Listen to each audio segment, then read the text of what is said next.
Free food అంటే చాలు ముందుగా ఫస్ట్ లైన్లో ఉండేది నేనే. అలాంటిది ఇన్ని వెరైటీస్తో ఇంత మంచి ప్లేస్లో ఫ్రీ ఫుడ్ అంటే ఫస్ట్ లైన్ స్టార్ట్ అయ్యింది నాతోనే. Hi friends, welcome back to my channel. మా మేనేజర్స్ క్వార్టర్లీ బడ్జెట్ ఉంది, లంచ్కి ఎక్కడికైనా ప్లాన్ చేయండి అంటే ఇంక మా టీం అందరం కలిసి మార్తాలీలో ఉన్న లాంగ్ బోట్ బ్రెవింకో రెస్టారెంట్కి అయితే వచ్చేసాం. ఇంక లోపలికి వచ్చిన వెంటనే పెద్ద పెద్ద ట్యాంక్స్తో ఏదో మిషనరీ అయితే కనిపించింది. అందులో ఏం తయారు చేస్తారో తెలిస్తే కింద కమెంట్లో షేర్ చేయండి. ఇంక లోపలికి వచ్చాక ఈ water fall setup and restaurant ambience అయితే చాలా బాగుంది. నైట్ లైటింగ్లో ఇంకా సూపర్ ఉంటుంది అనుకుంటా. మనకు సంబంధం లేని ప్లేసుల్లో ఏదో ఒకటి.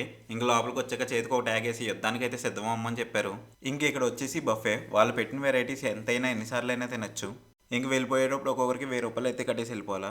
రెస్టారెంట్ పేరు లాంగ్ బోట్ అని పెట్టారు. ఎక్కడ అని వెతికితే అదిగో లాంగ్ బోట్ అయితే కనిపించింది. ఇంక ఎక్స్ప్లోర్ చేసిన చాలు ఇంక తినడం స్టార్ట్ చేద్దామని ఫస్ట్ సూప్ దగ్గరికి అయితే వెళ్ళా. ఇంకా కావాల్సిన ఐటమ్స్ అన్ని బౌల్లో వేసి సూప్ అయితే వేసేస్తున్నాడు. నేనైతే ఇంకా veg items non veg items అన్నీ మిక్స్ చేసి ఇచ్చామన్నాను. ఇంకా అన్నీ మిక్స్ చేసి ఇచ్చాక టేస్ట్ చూస్తే రకరకాలుగా ఉంది. ఇవన్నీ మనకి అయ్యే పనులు కాదని ఫస్ట్ సలాడ్స్ దగ్గరికి వెళ్ళి 2 ఉల్లిపాయలు, 2 క్యారెట్లు, 2 అవేవో ఉంటే వేసుకొని ఇంకా స్టార్టర్స్ మొదలు పెడదామని స్టార్టర్స్ దగ్గరికి అయితే వచ్చేసా.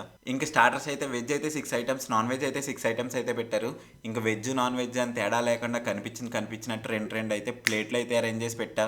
ఇంక స్టార్టర్స్ అన్ని నీట్గా ఒక ప్లేట్లో అయితే వేసి తిందామని అయితే కూర్చున్నా. చూడండి, అది మొత్తం స్టార్టర్స్ అన్ని ఒక ప్లేట్లో అయితే వేసి పెట్టా. కాంప్లిమెంటరీగా ఒక బీర్ అయితే ఇస్తున్నారు. సార్ మన స్నాక్స్ బ్యాచ్ సార్ అంటే 2 మాక్టైల్స్ అయితే తెచ్చి పెట్టారు. ఇంకా ఆత్రం ఎక్కువ ఆరాటం తక్కువ అన్నట్టు ఆ స్టార్టర్స్ ప్లేట్ కంప్లీట్ అవ్వకుండా మెయిన్ కోర్స్లో ఏమున్నాయో చూడడానికి అయితే వచ్చేసాను. యూజువల్గా ఇలాంటి బఫేలో అయితే మెయిన్ కోర్స్ అంత టేస్టీగా ఉండదు, బట్ ఇక్కడ అయితే పర్లేదు అనిపించింది. ఇంకా లైట్గా కర్డ్ రైస్ అయితే తిని నెక్స్ట్ డిజర్ట్స్లోకి అయితే దూకేసా. ఇంకా ఇక్కడ కనిపించిన స్వీట్స్, కప్ కేక్స్, అలాగే పేస్ట్రీస్ ఏమన్నా ఉంటే అన్నీ ఒక్కొక్కటి అయితే టేస్ట్ చేసేసా. అలాగే ఒక చిన్న రిక్వెస్ట్, ఇంకా మన ఛానల్ని ఎవరైనా సబ్స్క్రైబ్ చేసుకోకపోతే వెంటనే సబ్స్క్రైబ్ చేసి పెట్టుకోండి. ఫైనల్ టచ్లో కొంచెం vanilla ice cream, gulab jam వేసుకుని మిక్స్ చేసుకుని అయితే తినేసా. Please like our video. Thank you so much.